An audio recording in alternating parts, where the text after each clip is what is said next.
All right. Good morning. Good morning, everybody.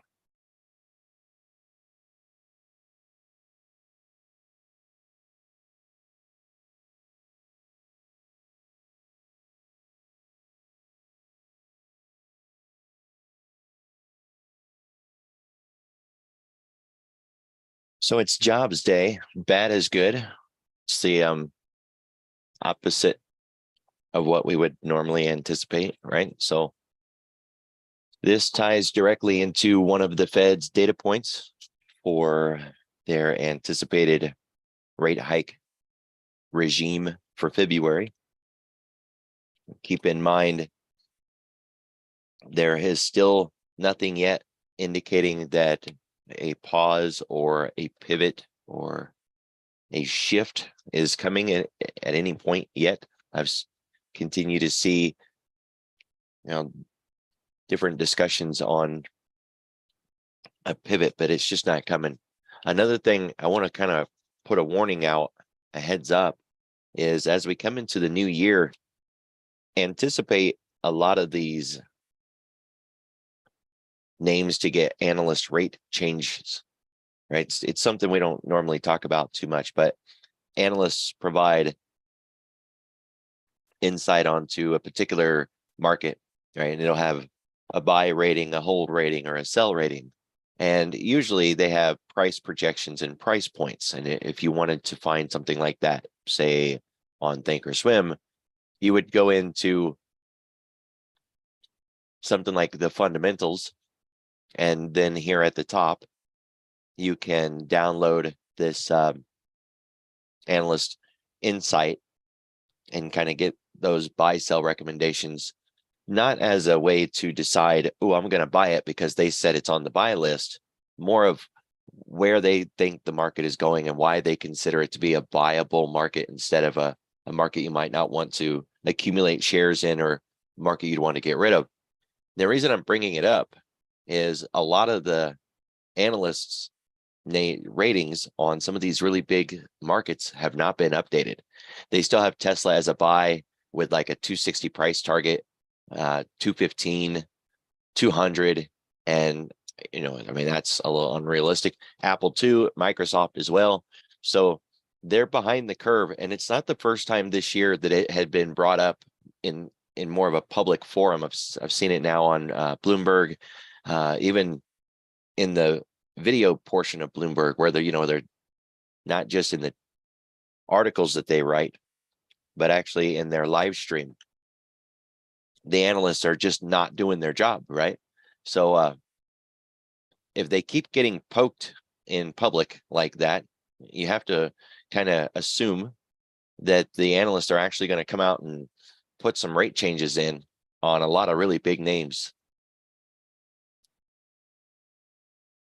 Don't know exactly what we're going to do with it, but certainly wanted to give the heads up. Job numbers today, bad is good. That'll be at 8:30, and that's it. So simple enough on that front. It sounds simple enough, but nothing's always that simple.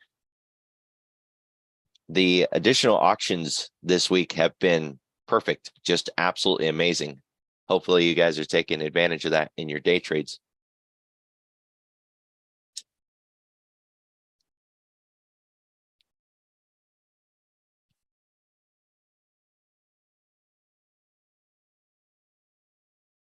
China is exporting COVID. Nations around the world are requesting more strident testing for citizens coming out of China, and including early testing before they leave, 2 days, 3 days, depends on which nation you're talking about. But that was a really big deal. I guess a plane landed. I know I'm gonna get the country wrong, but we'll just say it was Italy. A plane landed in Italy, and over half the passengers tested positive for COVID. The United States also hopped on that bandwagon. It shouldn't really affect anything yet at this point. It's more of the idea, and somebody way smarter than me said this yesterday, it's not the idea that China's exporting COVID, right? Because for the most part, we've got our boosters. We get sick for a couple days, get over it, and for the most part.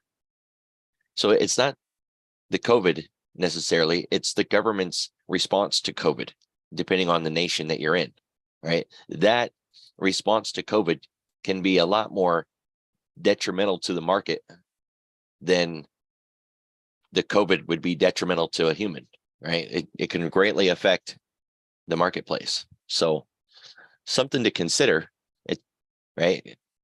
And I think that's a good thing to point out, because it's not really the COVID that we have a problem with at this point.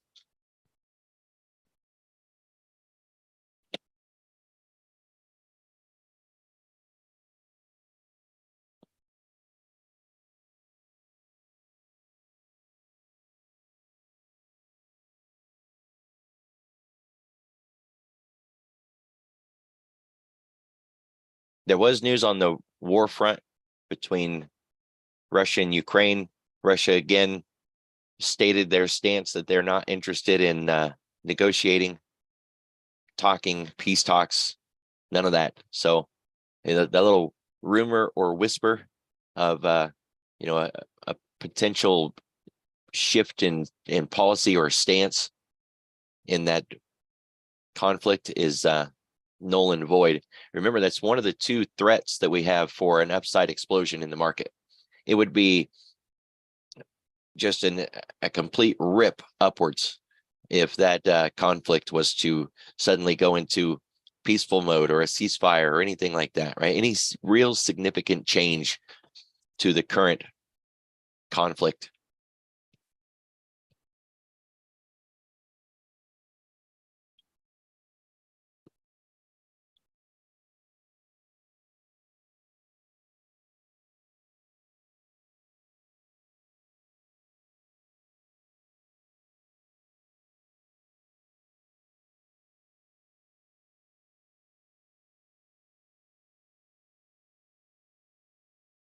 We have auctions at 11, 11:30, and 1 o'clock. Call that a full house, because I don't think we get auctions at noon or 12:30. The three time frames that are most common are the 11, 11:30, and 1.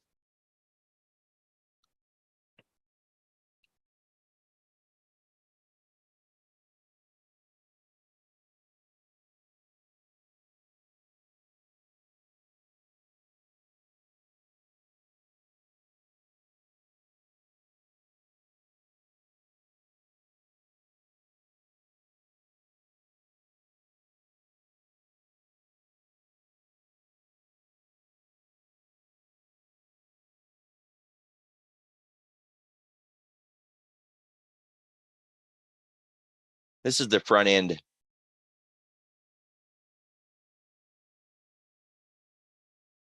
Think of this as like 1 month, right? 4 weeks. And it's just starting to roll over a little bit.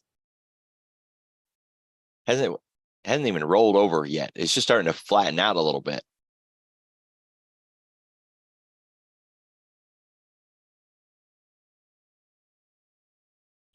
Four-week auction today at 11:30. So once we get past the jobless claims, which are very likely going to provide some reasonable volatility in the market this morning, we get the late gas report.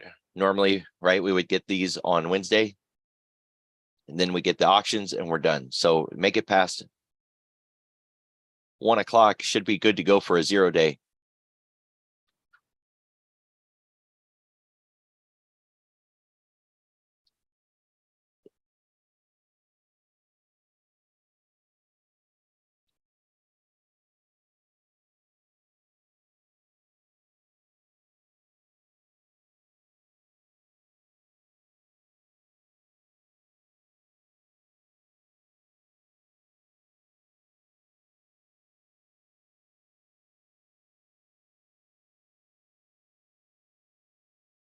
All right, volume's light, as you would expect right before an economic event of this caliber. So not much of a surprise. We've got a very muted IB. That would be the initial balance between 6 o'clock and 7 o'clock. Think of it as an open range, except that you don't get to choose how long the open range is, right? Like in a regular trading session, starting at 9:30, you can have a 5-minute open, a 15, a 30, a 1 hour.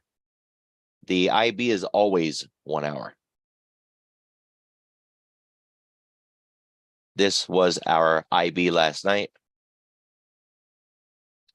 Really narrow, really muted.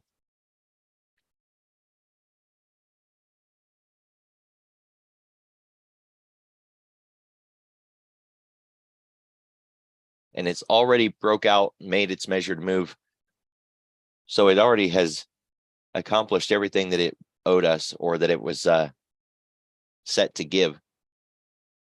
At this point, it's all going to come down to the numbers. Bad is good, good is bad.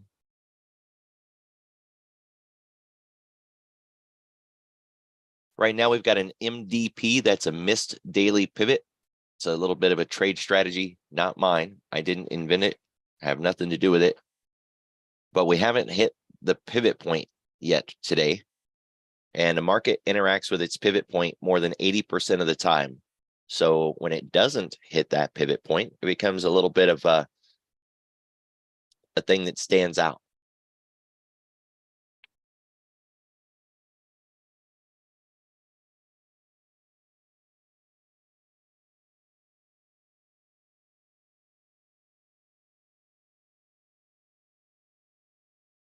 Now, we had a reasonably decent expansion yesterday, right to a level of critical importance. So this 3,800 line, let's get off the ES for a minute, go back to the SPX. This 3,800 becomes really important. It's a must defend level of critical importance. Right now, in the ES, we're at that 38. In the SPX, we're already below it. We're dealing more with like a 3750. But that level is just as important. 3750 is a line in the sand. They really need to defend this level. Now, I'm on a weekly time frame, and we're still sitting inside a week, which kind of goes to that argument that we haven't gone anywhere. We haven't done anything.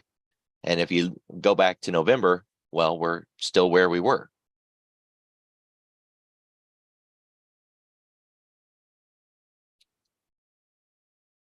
But this low from November, and more like the low from last week, are two critical stepping stones on this move to the downside. And they're trying really hard to defend this level, defend this low.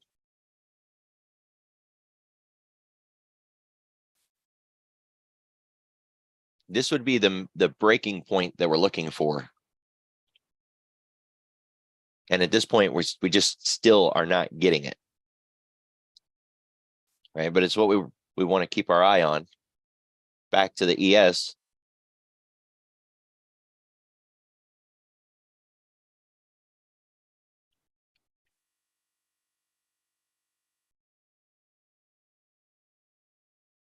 So for today, 50% of yesterday's move is what we need to stay below if we're going to stay bearish.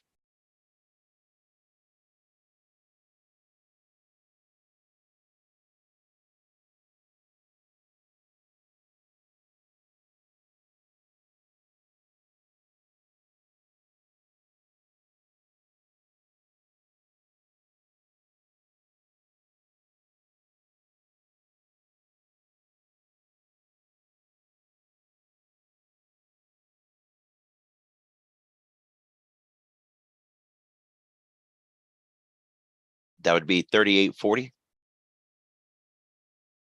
We're underneath the weekly pivot, so we're automatically in a bearish bias. We've got a 2.13 ADR. So an ADR half to the upside would be 3850, which is a critical level. Beyond that, we have the high of yesterday, 3875, and then the full ADR at 3892.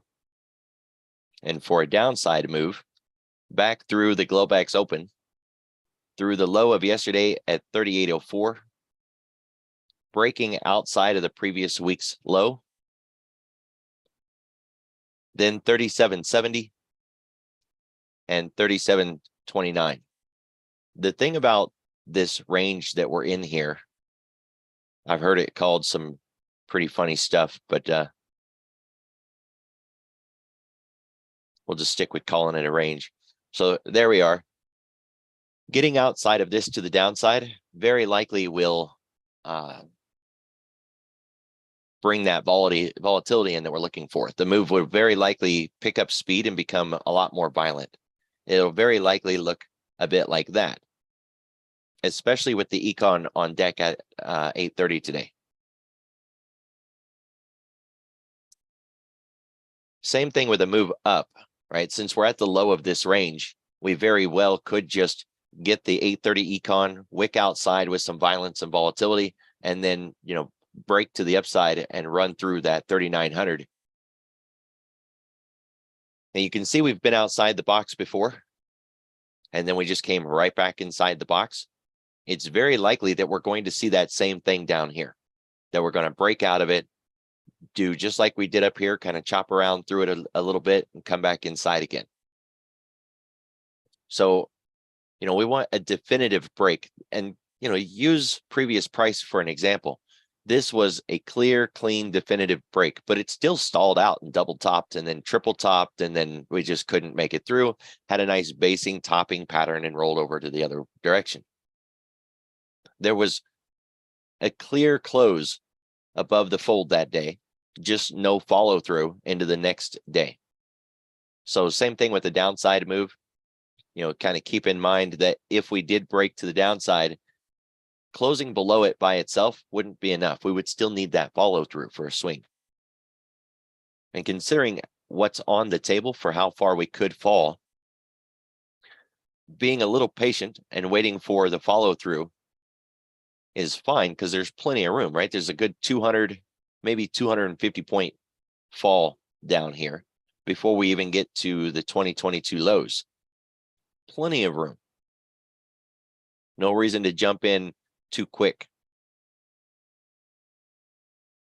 Now, I don't like shorting the hole any more than, you know, anybody else does. Obviously, it would have been better to catch an entry across these highs. But at this point, we don't want to see the market get above yesterday's level, or that 50% line that we were talking about.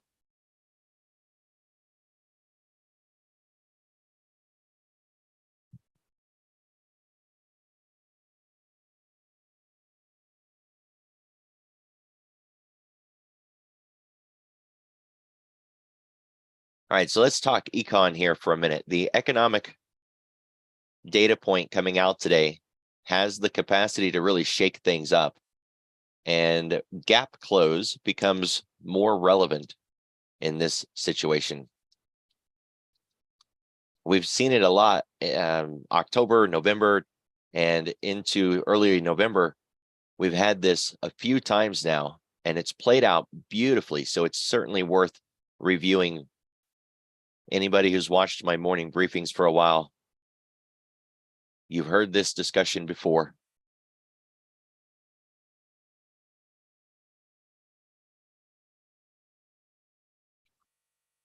So what we're looking for here, what I'm scrolling back for, is a morning where we had an 8:30 econ and we had a significant violent move. I think I probably just ran right past it. We had a big significant move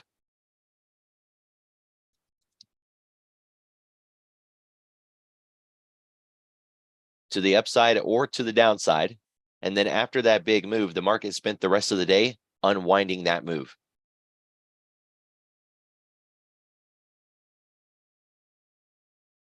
And once it got done, it ran all the way back to where the move started. Then it just dumped right back down again, or ran back in the other direction.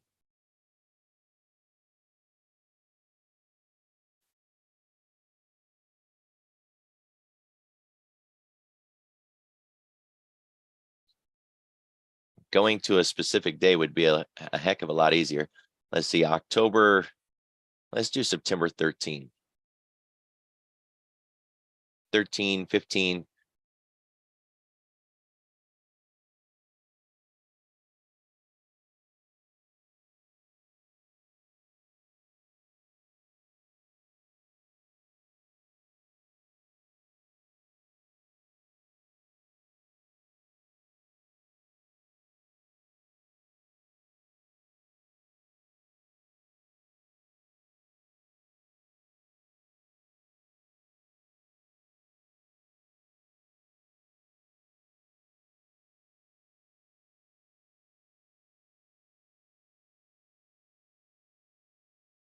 All right, so here's one of those examples.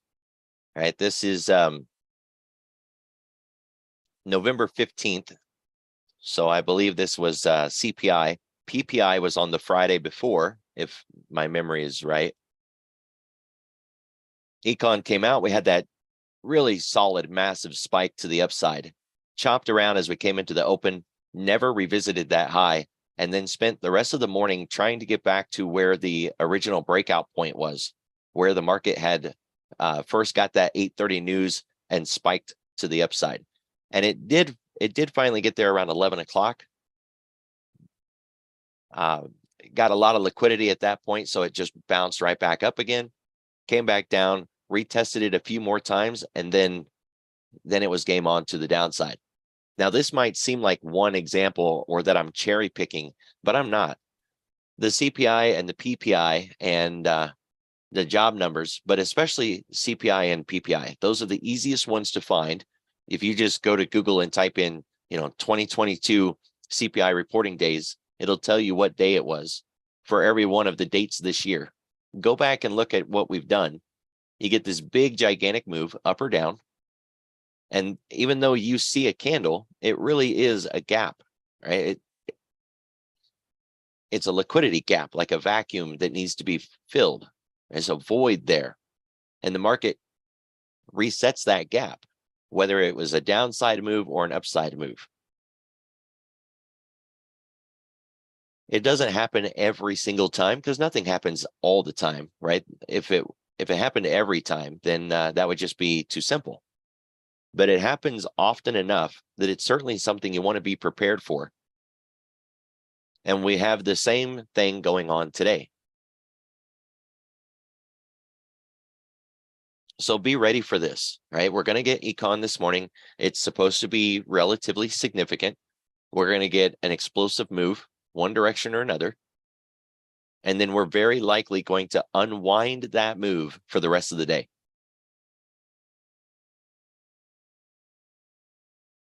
Now, the thing is, let's game this out a little bit. Let's suppose that it doesn't unwind and it's negative.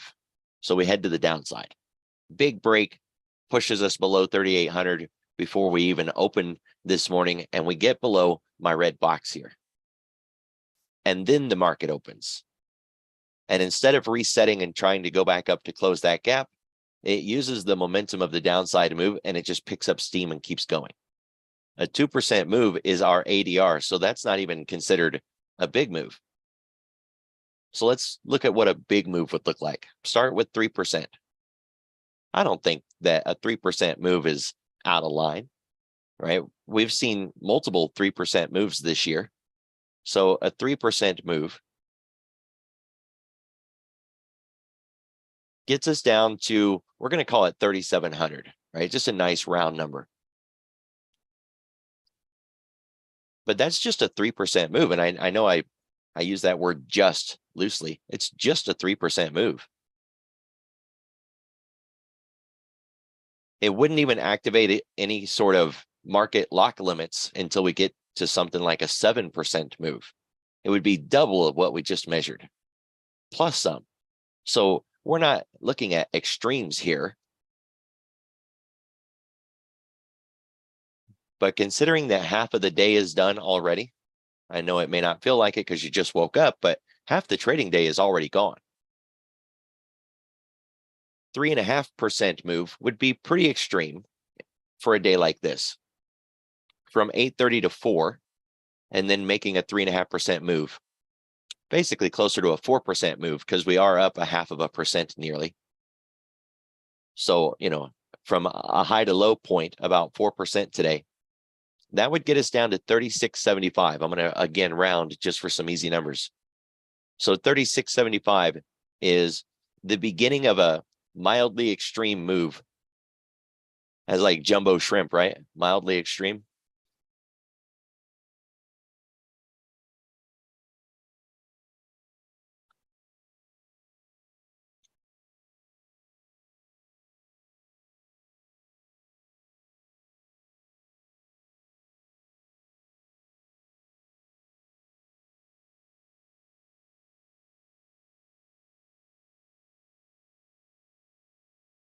So that would be if we cascade into a waterfall event and continue to fall to the downside through an air pocket of risk. I love that phrase. It's not mine. I didn't come up with it, but it really just encapsulates the lack of volume structure underneath this, which you'll recognize when we get over to the 10-day, 30-minute volume profile with TPO, right? So we get this massive air pocket underneath us that if you ever flown in an airplane and it suddenly drops and then it catches and continues, they say that it went through an air pocket, it lost its lift.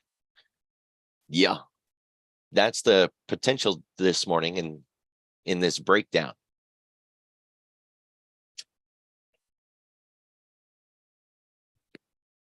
Now they're going to defend it after the open, right? They won't be able to defend it when the econ comes out. So breaking below 3,800, if the econ is bad, would be like a knife through butter. Nothing is going to stop that except for liquidity. So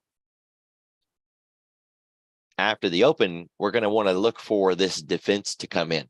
And we've seen that last Thursday, right? When we got below 3,800 and it kind of overshot a little bit, got down into 3,790, but it did stabilize. It built a base and then it turned around and the defense was clear and it come right back up again.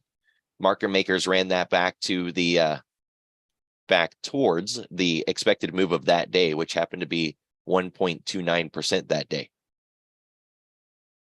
We want to look for the same defense today if we make that downside move. And we've seen it yesterday too, right? It was around noon when I started giving the shout out that, watch out. We're very likely going to see some defense coming in at that level. It's around that 3,800. And they front run the defense yesterday. We didn't actually get to 3,800 at lunch. We got there later on, but not then. In the SPX, we were at 3,800.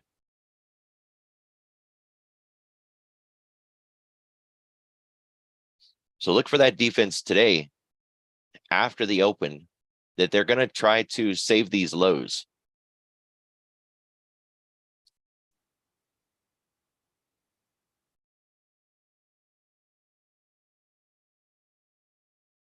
Two things that you can keep an eye on as an indicator would be Apple and Microsoft. And honestly, I'm watching Microsoft closer than Apple right now because Apple's lost more in the last 6 weeks. I'm looking at what hasn't lost more. And I'm in Microsoft short, by the way. It just isn't going short fast enough for my taste. But use Thursday's low as your starting point.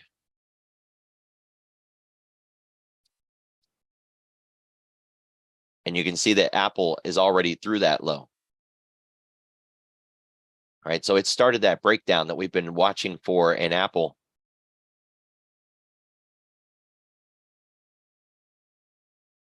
It really stands out nicely when you bring it out to a weekly time frame. That's a clear and perfect understanding of what's going on. So Apple, it's worth watching today, but Microsoft is going to be more valuable to watch as an indication that things are really breaking down. If they're going to throw up their hands and just say, screw it, we're going to see it here. Start with breaking below last week's low with a target of 220. And yeah, that'd be one of the tools that I would use today if we, get that negative move this morning and we start breaking down, if they're not going to defend it, then you won't see Apple stabilize like you did yesterday. You won't see Microsoft stabilize along those lows. Tesla's not going to be helpful for any of this at this point. So, looking at Tesla for any sort of evaluative purpose, forget about it. Not useful at all. Only these two.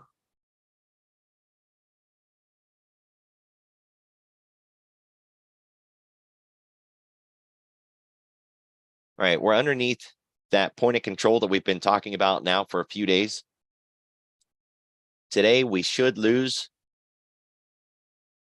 the last bit of this 40, 50, 40, 60 volume. And by the end of the day, our volume profile, when we get up tomorrow, should be more of along 39.50, 39.40. It's going to be a very narrow volume profile unless we break up today, which would give us some movement like this, or if we break down and expand this volume profile to the downside. Now, remember, when we're at the bottom of the box, we expect to go to the top. And when we're at the top of the box, we expect to go to the bottom. If we break out of the box, we expect to get back inside the box. But this is a 10-day volume profile. So things don't happen in a single day, or it don't resolve in a single day, right? Let's say it that way. So first, in that upside move, this point of control will have no value or benefit when econ comes out this morning. Nothing's going to stop that econ push. It's all about liquidity at that point, not pivot points or structure, supply, demand, support, resistance. None of that matters when this econ comes out. Only liquidity. After that first initial burst, that first minute of movement, then we can start focusing on these structural levels.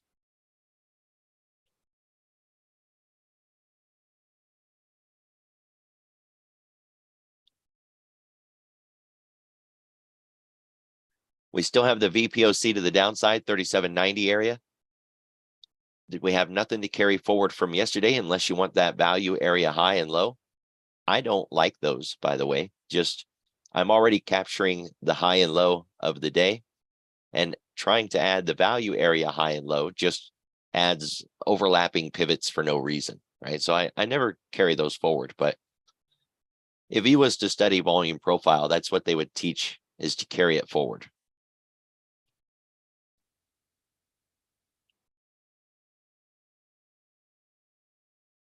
You can see this shallow area here on the upside if we were to make this move up. But again, with econ, if the news is bad, that'll make the market go up this morning. We will very likely move through that entire zone in the first 1.5, 2 minutes of the move, right? So it wouldn't matter if it was shallow or not. We would very likely just punch right through it. The thing is, though, if we do make that spike to the upside and we get into, say, 38.60, 38.70, and then we go to reset this move, because remember, gap close, then the move back down through today's session would very much need that shallow area as a way to define that nothing's really there slowing us down for the reversal and the gap close. So an upside move, I expect the gap to close. A downside move, I'm not quite sure we're going to get that gap close. At least not today.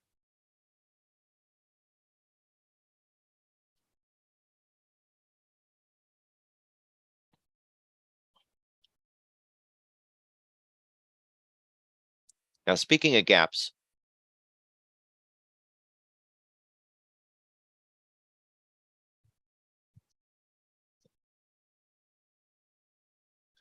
this one is still not closed yet.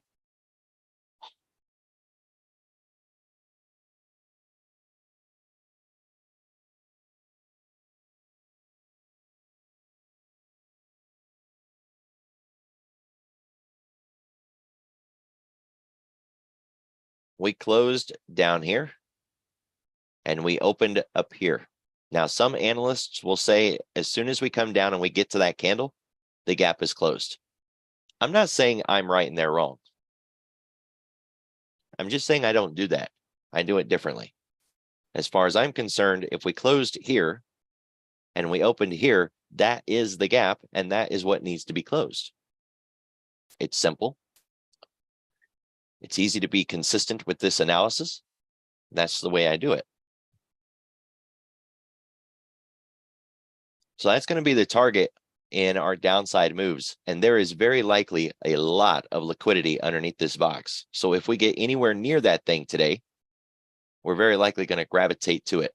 I was really surprised on this day when we recovered and went bounding back up in the other direction that we had got that close and we didn't just gravitate all the way down to it. It was a bit of a surprise.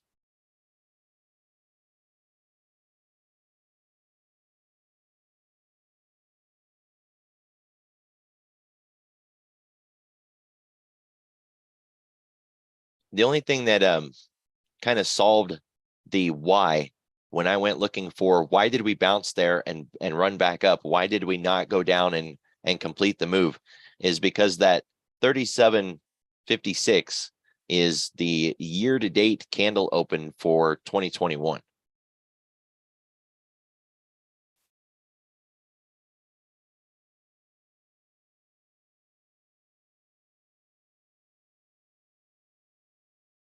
So we're looking at 37.48.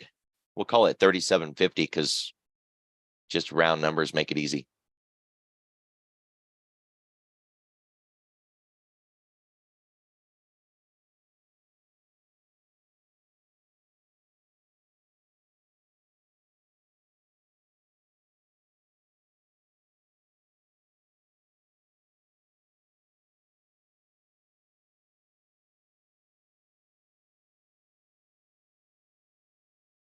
Still seeing a bit of a rebound in Tesla. Just keep in mind that this thing was the very definition of oversold in the extreme.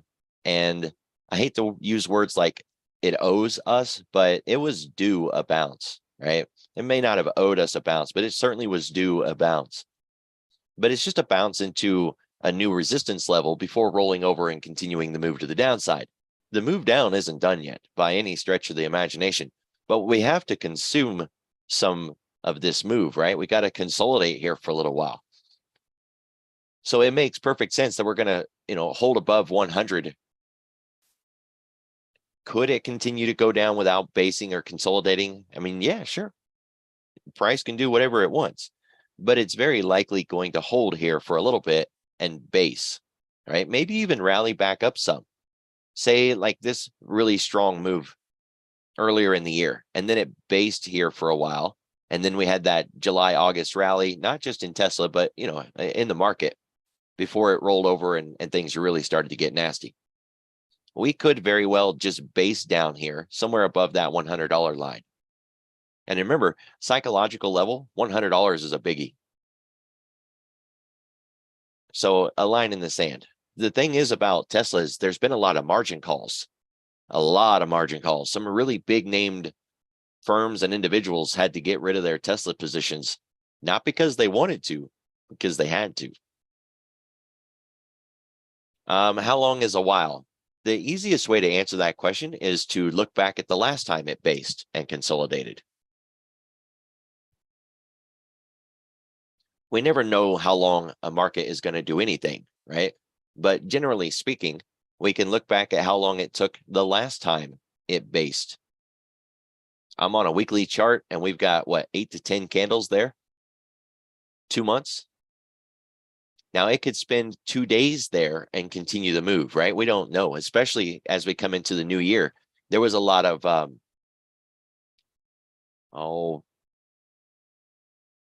what was the word that they used? Tax harvesting going on. And that's ending too. So you had margin calls, you had harvesting.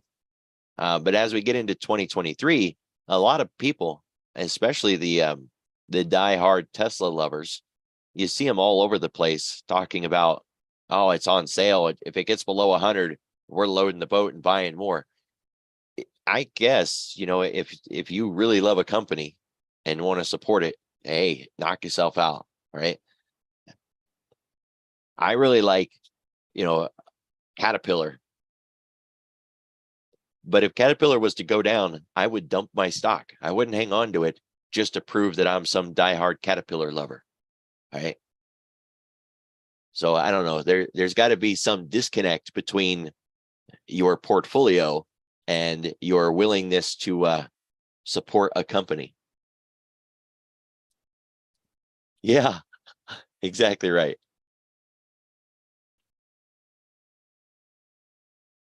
So this thing is very likely done for a bit. At the very least, we need to anticipate that rebound that we're talking about up into a resistance zone. We don't know what that zone is yet because it hasn't started to make the move up, right? It needs to bounce and make a move up and begin to roll over so that we'll have a ceiling or a top to that pattern. Think about a market that trends, right? You have a trending market and it makes a move up, and then it trends and it makes moves up, and it trends and it makes a move up. Well, once you have two of these, you can measure where the third one's going to be. It doesn't become too much of a surprise, but you still need the first two before you can identify what the third would be. Now, technically, you want to do that, we can. We've got our first move and then our first pullback.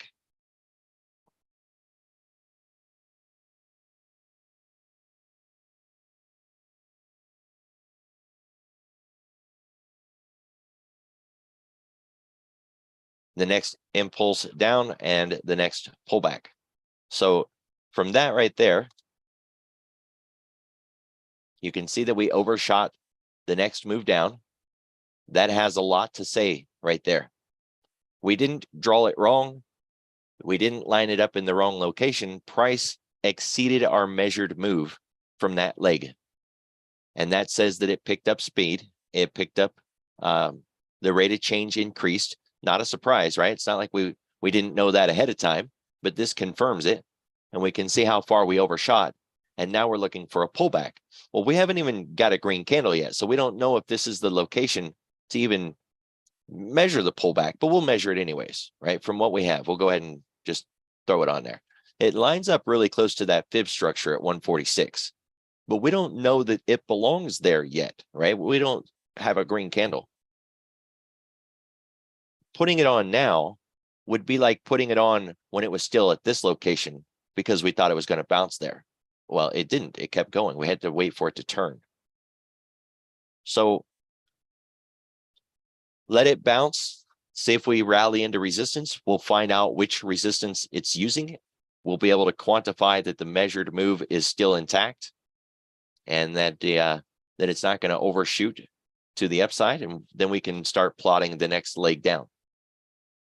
Makes sense, right?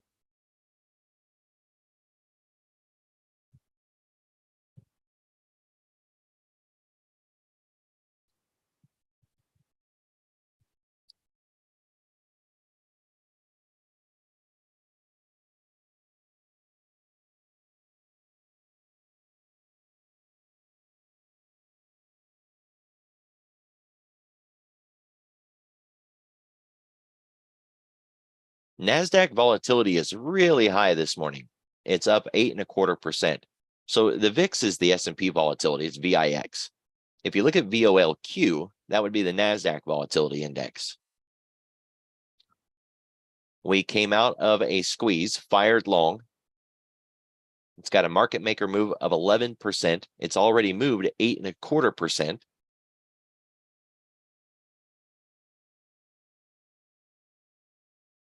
KWEB is up, semiconductors, emerging markets. And of course, keep in mind that when the econ comes out this morning, it won't matter that these were up or down. It's only going to matter what that econ does.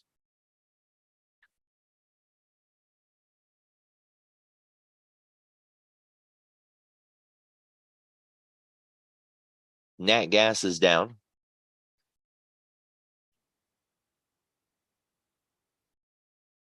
That's really about it on the downside. The rest of those aren't enough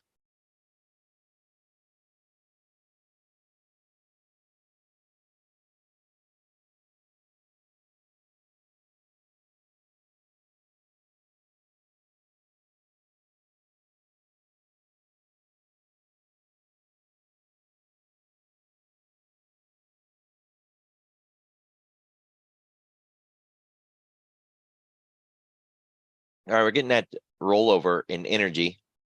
Likely not done yet. There's a lot of talk about 2023 and how energy is very likely to continue to perform well. But we don't have it yet. We've been in a downtrend since mid-November when we double topped up here.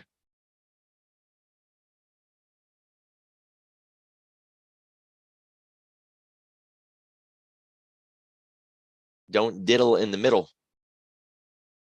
We're not at the highs for the breakout. We're not at the lows for any structural support. We do have some minor support from 12.5. And the thing about this candle that we have here is 50% of the candle, like we talk about a lot, right? So that 87.12, we wicked through that area, but we didn't close above it. Really important. It confirms or helps us believe that this downtrend is not done yet. If we had came back up and closed above 50%, then we'd have to be a little more concerned. Otherwise, what we've got right now is just a nice continuation with the anticipation of getting back down here and getting that gap closed. We got another one to close here too. So around $80 right now would be the magnet once we break below 82. So 82, 80, and then 74 and 72. Plenty of movement to the downside. It looks like we might have another gap here. Oh, I don't know. You want to call that filled or not? The low of this candle is 82.65, and the low of this candle is 82.68. So that is not closed. This gap is not done yet. So 82.68. Or did I say 68 and 65?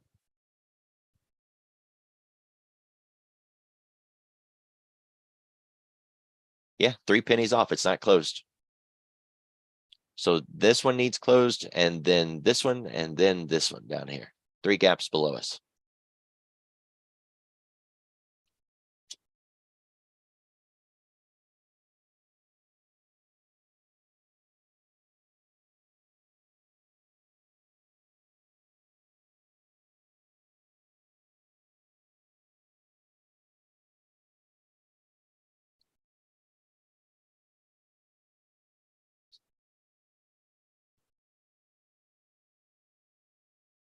All right, we've got divergence in US dollar China and US dollar Japan.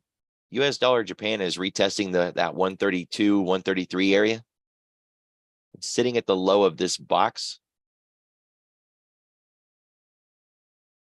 And is trying to rally up, whereas US dollar China is sitting at the high of this box, trying to rally up. It's unusual that these aren't moving a little closer together, considering the dollar is on the front of both of these ratios. All right, so when the DXY goes up, these should go up. And when the DXY goes down, these should go down. So if the dollar is at the low of the range and US dollar Japan is at the low of the range, that makes perfect sense. So why is China at the top of the range? I don't have an answer to that, by the way. I'm just pointing out that it's not where it's supposed to be. Like that Facebook commercial where the old ladies are talking about, this isn't the way it's supposed to work. Yeah, this isn't the way it's supposed to work, but it's what we got. So look for this to change. Look for one of these to be wrong and to get on the other side.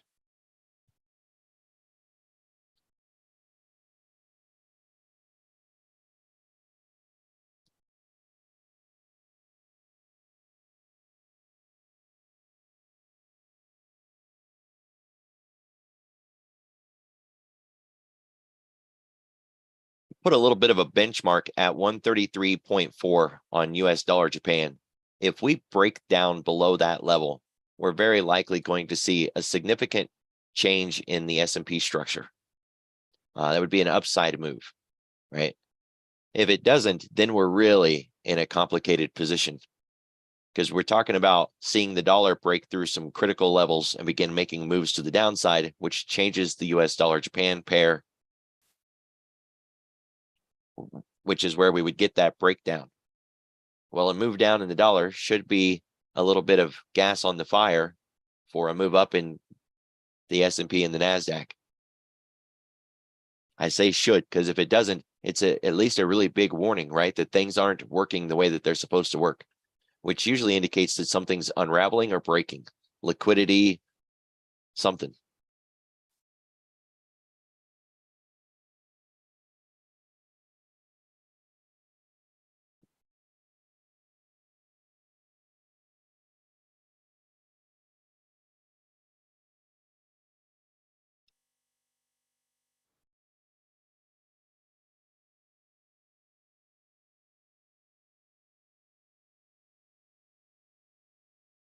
If we do start to see that move to the upside today, US dollar China at 7, or coming up into that structure around 7, with US dollar Japan coming into 134.4.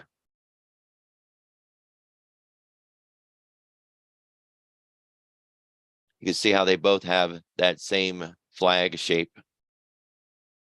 We would be looking for a failed flag forming a cup.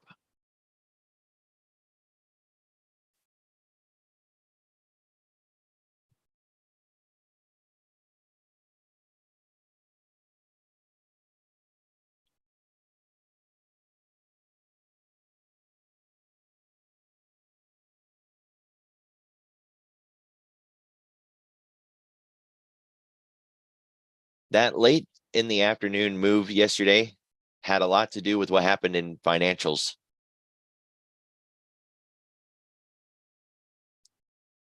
Even just the moves that we were seeing yesterday, look how far away KRE got from VWAP. And then we started basing around noon and we flipped over and went back up.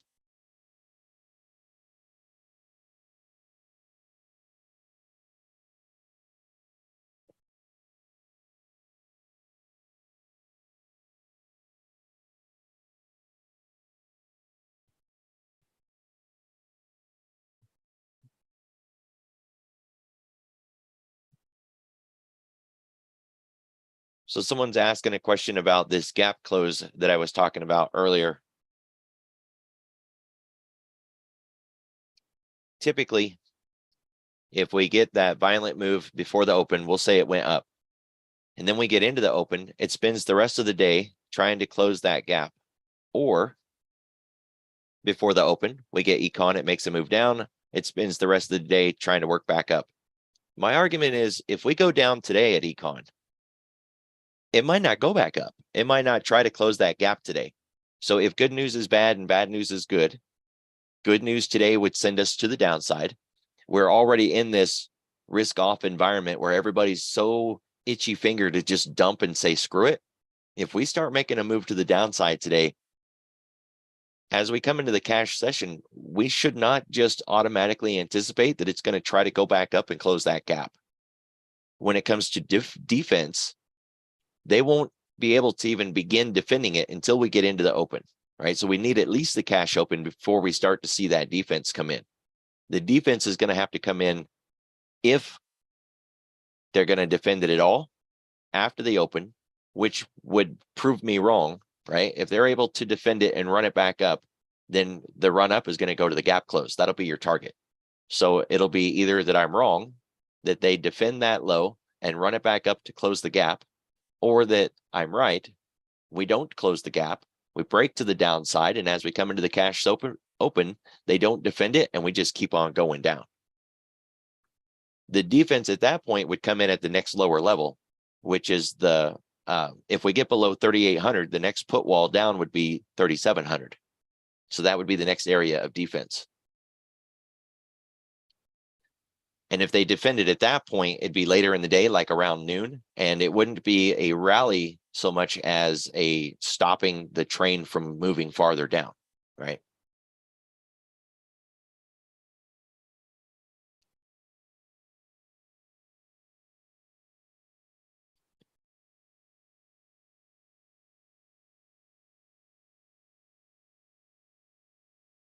really watch these financials today.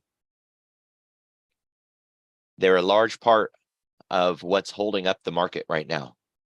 We lose the financials, and that's it, right? Because we don't have the monsters of tech helping us out.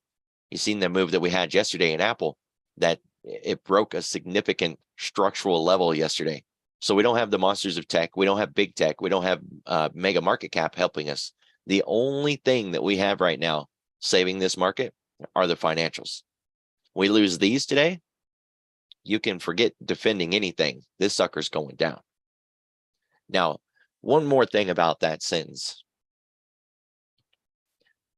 And I'm going to say something that I heard yesterday. So this is not my thought. I'm not taking credit for it. I'm just sharing what I heard. If the Fed wants to defend this level, right? Say they get a little nervous today.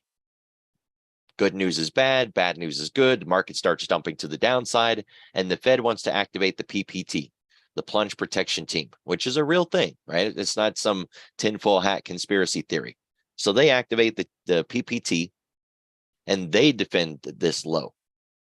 Now, their defense won't be in the candles. It won't be something that we can see through market breadth and structure or anything else. Theirs will be in a tweet, or they'll go on TV. You'll see a Fed speaker suddenly show up on, the last time I can point to one, they showed up on Fox, which I don't watch Fox, so I didn't know they were there until they were already running their mouth. But that's all they have to do is run their mouth. They can go out and just imply, just give the little wink and a nod that they may be considering, thinking about having a discussion about having a pivot. That's all it would take. This market would stop going down, pop to the upside, and rally right back up. So that's on the table today too. If things really start to unwind really bad to the downside, it's just that they could come out either through that Nick guy on Twitter, their little Fed whisperer, or just showing up on TV and talking about having a discussion about a pivot. And oh boy, that this market would rip to the upside. That kind of defense, though, you wouldn't see in the candles. So if things do start to get really ugly to the downside today, keep your eye on finance juice, unless you've got a lot of TV monitors and you want to watch things like CNBC and Fox. And I don't want to do that. I'm not going to do that. But finance juice does a really good job, right? So if they're out there chipping their teeth somewhere, you'll see it start to show up in here.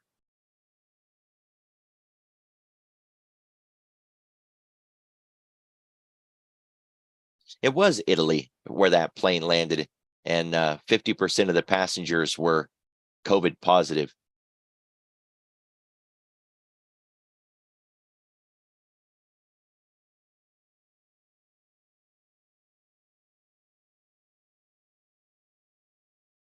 Boy, keep your eye on that one too.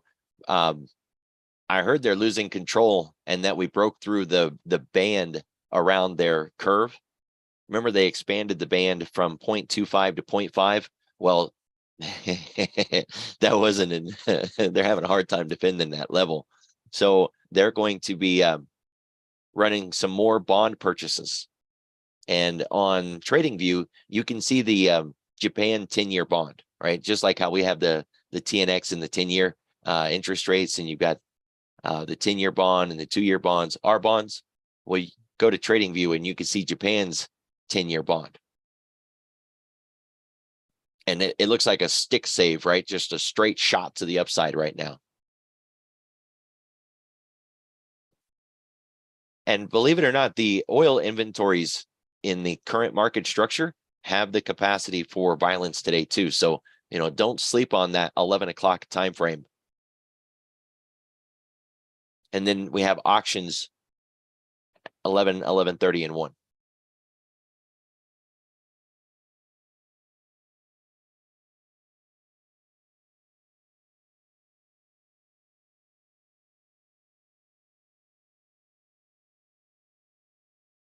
Well, it's 8:30.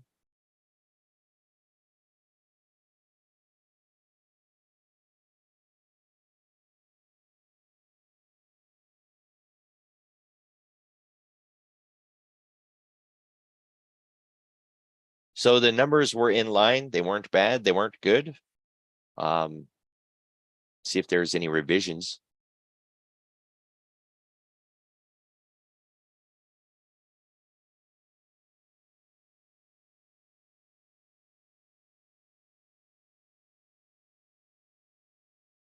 Bad news is good news. They were a little higher than the forecast here on the continued jobless claims.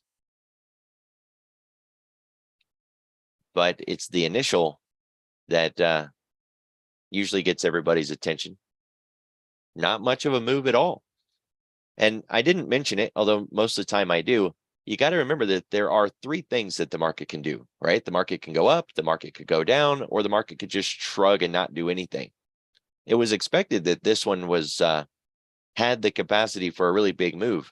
But if there was no surprise and the market had already priced in whatever the anticipated numbers were, then there's really not much of a move to make because it was already priced in. It's moving up, but it's not a big, violent, sweeping candle like we would have expected, or what we saw for CPI and PPI. So this is not a big, violent move. Instead, it's a little bit more of a threat. It is more of a grind. A slow grind is hard to trade if you don't have the patience to just let it play out, right? Plus, where's the trust in the grind at this point? So we still got our 50% level, 38.40.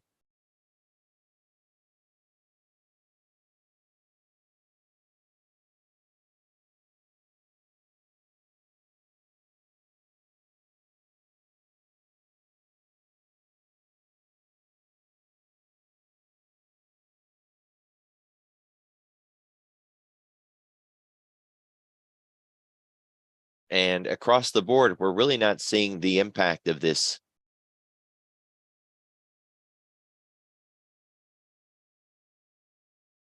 So we might get the third option, right? We might get a slow, boring grind, or just straight up nothing at all. We are in that last week of the year, right? The volume is just so low and the participation is so low, which was part of the reason there was an expectation of such a big move. Due to the serious lack of liquidity, it wouldn't take much to move the market. But there's nothing.